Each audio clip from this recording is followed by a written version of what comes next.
I'll first of all just say quite categorically, this whole process is not just flawed, it is bonkers. We are being asked to fill in consultation forms when clearly the questions are biased. I used to work in market research.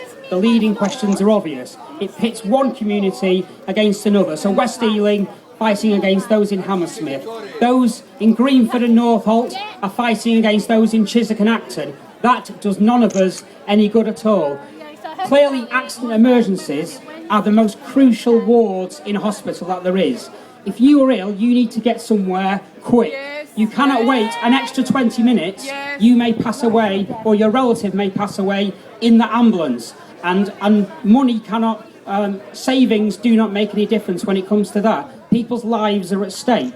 The other aspects of the consultation are that, to me, it reminds me of a hospital X factor, where people in some areas, Ealing, will be voting for their own hospital to survive at the stake of another. And again, that is another reason why I think that's wrong. In Ealing, I'm actually a diabetic, so I use Ealing Hospital as my main hospital. I know there is a huge amount of people in Southall who are also diabetic. Yes. It's been mentioned before.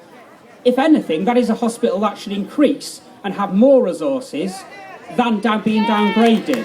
Now, the idea of downgrading is probably what, to me, being very cynical as I can be, is a stage one of a two-stage process. The first one is to downgrade 4 of the 9, and then maybe in 15 or 20 years, do those 4 perhaps tend to close, or they get shut down because they're less used? That's what is at stake here. We need to fight as hard as we can to keep what we have, and then we can fight to improve it. And I'll just say, if you haven't filled in a petition, make sure you do. And if you have, make sure you tell your neighbours and anyone at work, anyone who lives or works in Ealing, make sure they fill in that form. Okay, thank you.